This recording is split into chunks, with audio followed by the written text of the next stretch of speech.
দেব Subhashree challenge ছবির shooting ফ্লোরে আলাপ। ওই ছবির শুটিং করতে করতে কাছাকাছি এসেছিলেন তারা। শুরু হয়েছিল তাদের প্রেম। এই দিদি তো সবকিছুই জানেন কখন দেবদা আর শুভশ্রীদের মধ্যে প্রেম হয়েছিল, কারণ দিদি তো তখন ওদের সাথে ছিল কিনা। যদিও প্রায়শই একসঙ্গে দেখা যেত দেব শুভশ্রীকে। ওদের দুজনকে একসাথে দেখা যেত বলে ওরা দুজন প্রেম করতো, এটা কোনো কথা?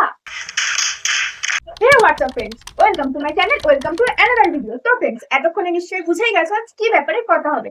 তো চলো ফ্রেন্ডস, বেশি ভাট না বকে কানে লাগাও হেডফোন আর হাতে নাও স্মার্টফোন। আজকের ভিডিও শুরু করা যাক। এই সময় কম, শুরু করো।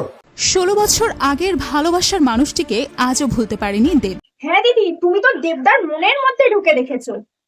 শুভশ্রীকে মনে মনে ভীষণ ভালোবাসেন দেব। রুক্মিণী কি জানেন?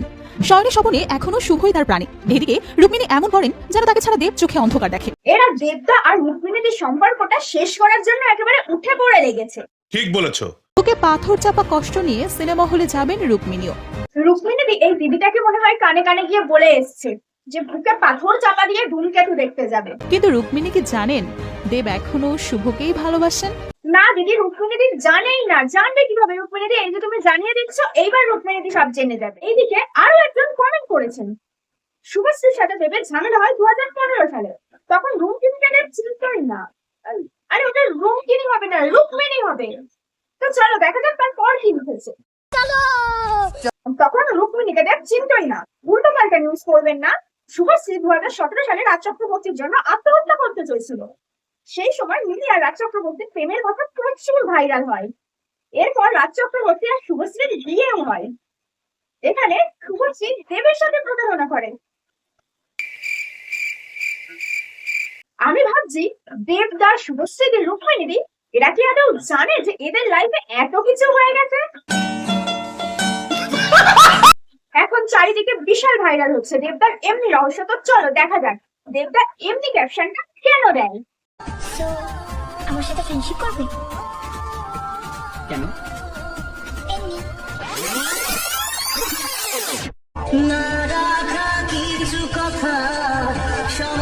বাবা, চারিদিকে তো বিশাল বড় বড় ডিটেকটিভ। তার দেবদা আদৌ নিজে জানে তো যে দেবদা নিজে এমনি ক্যাপশনটা এই কারণেই দেয়? জানি না। দেখো, তোমাদের জন্য দেবদা এমনি ক্যাপশন চেঞ্জ করে ক্যাপশন দিয়ে দিল। এবার কি বলবে তোমরা? হ্যাঁ, আচ্ছা, তুমি কি করে বুঝলে আমি তোমাকে দেখছি না? তার মানে নিশ্চয়ই তুমিও আমি দেখছি। এই ক্যাপশনটার মধ্যেও তুমি শুভশ্রী দিদিকে টেনে আনলে। তোমরা কি দেবদা আর রুক্মিণীদের সম্পর্কটাকে টিকতেই দেবে না? তোমরা চেষ্টা করতে থাকো ওদের সম্পর্কটা ভাঙার। ওদের সম্পর্ক না কোনোদিনই ভাঙবে না। ঠিক বলেছো। তবে তোমরা ভুলভাল জিনিস আরো রটাতে থাকো আর ওরা ওদের মতো ওদের লাইফে আরো এগিয়ে যান। আজকের ভিডিওটা এই পর্যন্তই। ভিডিওটা যদি ভালো লেগে থাকে অবশ্যই লাইক কমেন্ট শেয়ার করে দিও। আর আমার চ্যানেলে নতুন হয়ে থাকলে চ্যানেলটিকে সাবস্ক্রাইব করতে ভুলো না কিন্তু। তো দেখা হচ্ছে নেক্সট ভিডিওতে। ততক্ষণের জন্য টাটা।